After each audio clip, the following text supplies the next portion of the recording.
దేవుడు, అబ్రహాము దేవుడు, ఇస్సాకు భయపడిన దేవుడు. ఎవరట? ఇస్సాకు భయపడిన దేవుడు. అక్కడ ఏమని రాస్తాను చూడండి. అబ్రహాము దేవుడు చెప్పండి, ఇస్సాకు దేవుడు అని లేదు చెప్పండి. ఇస్సాకు భయపడిన దేవుడు. ఒక వ్యాఖ్యానకర్త ఏమన్నాడంటే, అసలు ఇస్సాకు గారిని పరిచయం చేస్తున్నప్పుడట ఇస్సాకు పేరు చెప్పుకుంటే ఏమని చెప్తున్నారట? ఇస్సాకు భయపడిన దేవుడు. అంటే ఇస్సాకు గారి ట్యాగ్ ఏంటి? ఇస్సాకు భయపడుతున్న దేవుడిది ఒక బిరుదు. ఇంకా మీకు అర్థం కావాలంటే అదే 31వ అధ్యాయం 53వ వచనం చూడండి. అదే 31వ అధ్యాయం 53వ వచనం. అబ్రహాము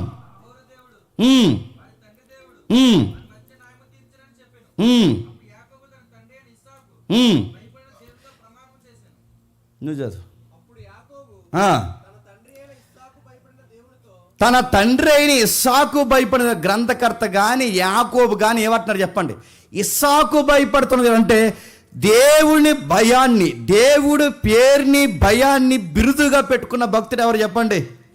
ఇస్సాకు గారు. ఇప్పుడు చెప్పండి, పరిపక్వత వచ్చేసరికి ఆ బలి నైవేద్యంలో కత్తి పైకెత్తే సమయానికి ఇస్సాకు మైండ్లో తిరుగుతుంది ఏంటో తెలుసా? నాన్నకి విధేయత చూపించాలనే కాదు, ఇది దేవుని చిత్తానుసారమైన కార్యము, దీనికి అడ్డు రాకూడదని ఆ రోజు బలి నైవేద్యానికి తానే బలి పశువు అవుతున్నప్పుడు ఎవరికి భయపడుతున్నారు చెప్పండి? ఒకటి, దేవునికి భయపడుతున్నాడు. 2, వాళ్ళ నాన్నకి లోబడుతున్నాడు. తన మైండ్లో ఎలాంటి పాయింట్స్ ఉన్నాయి కనుక తండ్రికి వినయం చూపిస్తూ, మరోవైపు దేవునికి భయపడుతూ దేవుని దృష్టికి అనుకూలమైన బలిగా మారిపోవడానికి సిద్ధమైపోయాడు. ఎవరు చెప్పండి? ఇస్సాకు గారు. యెషయాలో ఏమని చూడండి ఒకసారి. యెషయా గ్రంథం 66వ అధ్యాయం, యెషయా గ్రంథం 66వ అధ్యాయం 2వ వచనం. యెషయా గ్రంథం 66వ అధ్యాయం 2వ వచనం. యెషయా గ్రంథం 66వ అధ్యాయం 2వ వచనం.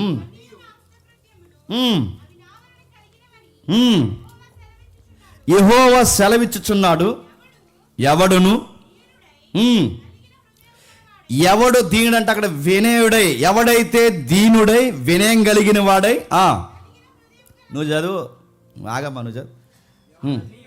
ఎవడు దీనుడై నలిగిన హృదయం గలవాడై నా మాట వినిగ వణుకుచుండునో వాని నేను దృష్టి. ఇప్పుడు చెప్పండి, ప్రభు అయిన యెహోవా, సైన్యములకు అధిపతియగు యెహోవా ఆ రోజు బలి నైవేద్యం జరుగుతున్నప్పుడు దేవుడు చూస్తుంది అబ్రహాము హృదయాన్నే కాదు చెప్పండి, ఇస్సాకు హృదయాన్ని కూడా చూస్తున్నాడు. అంటే ఓ పక్క అబ్రహాం భయపడుతున్నాడు, మరో పక్క చెప్పండి ఇస్సాకు భయపడుతున్నాడు. దేవుడు ఎవరి మీద కేంద్రీకరిస్తున్నాడు? ఇద్దరి మీద.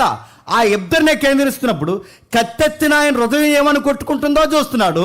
కత్తి మీద కెత్తుతున్న మౌనంగా ఉండి ఆ బలి పశువుగా సిద్ధమవుతున్న ఇస్సాకు కూడా ఎంత విధేయత కలిగి భయభక్తులు చూపిస్తున్నాడో ఆ హృదయాన్ని కూడా దేవుడు చూస్తున్నాడు. దేవుడు ఎవరి మీద దృష్టించుతాడంటే వినయ మనస్సు కలిగిన వారి మీద దృష్టించుతాడు. దేవుడు ఎవరి మీద దృష్టించుతాడంటే ఆయనకి భయపడే వారి మీద దృష్టించుతాడు. దేవుడు ఎవరి మీద తన మనస్సును, తన కళ్ళును, తన నేత్రాలను ఎవరి మీద కేంద్రీకరిస్తాడంటే మీరు గమనించండి, పెద్దవారిని గౌరవిస్తూ వినయాన్ని చూపిస్తూ అటు పెద్దవారికి ఇటు దేవుడికి ఎవరైతే భయభక్తులు కలిగి ఉంటారో అలాంటి బిడ్డల్ని చెప్పండి దేవుడు ఆశీర్వాదకరంగా మార్చడానికి దృష్టించుతాడు. ఎవరిని పడితే వారిని ఊరకే దేవుడు దీవించాడు. ఎవరిని పడితే వారిని దేవుడు ఊరకే దీవించాడు. ఎలా దీవిస్తున్నాడు ఇస్సాకు అంటే, అబ్రహాము తర్వాత ఇస్సాకు, ఇస్సాకు తర్వాత యాకోబు. ఇది ఊరకే వచ్చిన క్యాడర్ కాదు. అబ్రహాము తర్వాత ఇస్సాకు అంటే ఆ వాగ్దానానికి సమాన వారసుడు ఎవరు చెప్పండి? ఇస్సాకు. ఎలా సమాన వారసుడు? నిజానికి అబ్రహాము తర్వాత ఇస్సాకు, ఇస్సాకు తర్వాత యాసావు రాలేదు. యాసావు కూడా ఎందుకు రాలేదు? యాసాలు వేసాడు కనుక. అంటే ఒక వాగ్దానానికి వారసులు అవ్వాలి అంటే బాగా వినాలి. ఒక వాగ్దానానికి ఓ పట్టాన్ని అయిపోరు. ఊరకే దేవుడు బ్లెస్సింగ్స్ ఇచ్చాడు, ఊరకే దేవుడు దీవించడు. వినయం ఎలా ఉందో చూస్తాడు, నీ వ్యవహారం ఎలా ఉందో చూస్తాడు, నీ భక్తి ఎలా ఉందో చూస్తాడు, ఆయనకి ఎంత భయపడుతున్నావో చూస్తాడు. నీ వినయం, నీ భయభక్తులు, నీ మాట, ప్రవర్తన, ప్రతి నీ లక్ష్యాలు అన్నిటినీ దేవుడు చూసే నీకు తోకాలేస్తాడు. ఊరకే ఎవరిని దేవుడు వాగ్దానాలకి వారసులుగా మార్చాడు. మనం అనుకుంటా, ఎందుకు ప్రభువా మమ్మల్ని దీవించట్లేదు ఏంటి ప్రభు అంటే, నీలో దేవుడిని ఎక్కిరించే వ్యవహారాలు ఏవో ఉన్నాయి, గుర్తుపెట్టుకో. ఇస్సాకు లోబడ్డాడు, తండ్రికి లోబడ్డాడు, తండ్రిని గౌరవించాడు, తండ్రిని గౌరవిస్తూ మరో పక్క దేవునికి భయపడుతున్నాడు. ఇస్సాకులో ఉన్న క్వాలిటీస్ ఇవి. పరిగెట్టగలిగే శక్తి ఉన్నా, ఎదిరించగలిగే శక్తి ఉన్నా, తండ్రి మాట వినకుండా ఆర్గ్యుమెంట్ చేసే, డిబేట్ చేసే ఆయనకి నాలెడ్జ్ ఉన్నా, ఎంత వాదించి తప్పించుకునే ప్రయత్నం చేసే అవకాశాలు ఆయనకున్నా, వృద్ధాప్యంలో వాళ్ళ తండ్రిని ఎదిరించగలిగే, పరిగెట్టగలిగే శక్తి ఉన్నా మరణానికే తలదించాడు తప్ప వాళ్ళ నాన్న ఇష్టాన్ని ఎప్పుడు ఎదిరించలేదు. ఎందుకంటే నీ ఇష్టమే నా ఇష్టం అన్నాడు, నీ భక్తే నా భక్తి, నీ భయమే నా భయం అన్నాడు.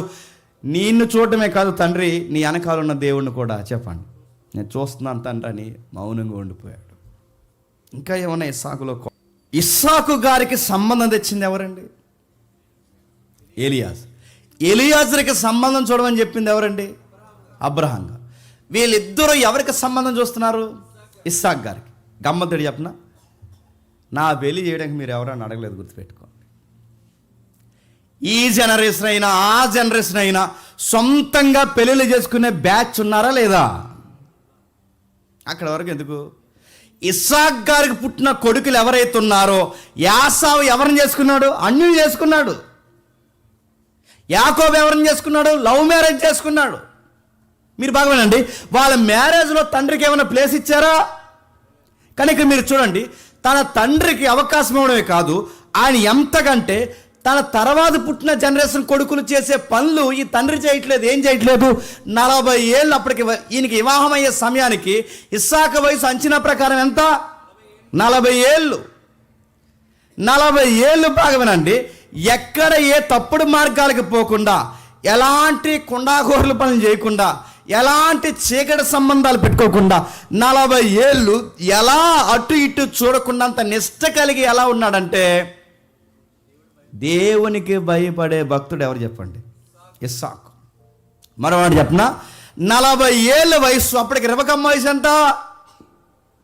సగానికి సగం ఎంత చెప్పండి? 17, 16 నుంచి. అదే అమ్మాయి కన్య అని రాయబడిందిగా ముందుటి అధ్యాయంలో. కన్య అంటే పురుషుని ఎరగని కన్య. ఆ శబ్దానికి అర్థాలు ఏంటంటే 16 నుండి 17 సంవత్సరాలు, లేదా 16, 17 ఈ మధ్యస్థం. ఇస్సాకు ఎంత? 40. ఆయనకి 40, ఈవిడ 17. ఎంత? ఇప్పుడు ఎంత తేడా ఉంది చెప్పండి? సగానికి సగం. ఆయన వయసులో సగం ఈ పిల్లది ఎవరిది? మీరు గమనించండి, వీళ్ళ వయసు వ్యత్యాసం ఎంత ఉన్నా, ఎక్కడైనా మీరు గమనించండి, వీళ్ళ వయసు వ్యత్యాసాలు ఎంత ఉన్నా ఎక్కడైనా వీళ్ళకి ఏమన్నా తారతమ్యాలు వచ్చాయా? ఎందుకు చెప్పనా, దేవుడిచ్చే గిఫ్ట్లు ఎలా ఉంటాయంటే, వాళ్ళ వయసు వాళ్ళని ఇబ్బంది పెట్టదు, వాళ్ళ తరాలు వాళ్ళని ఇబ్బంది పెట్టవు. వారిలో వీరిలో దేవుడు మనసు ఉంటే చెప్పండి ఎలా ఉంటారో తెలుసా? ఒక్కటే ఏకమై ఉంటారు.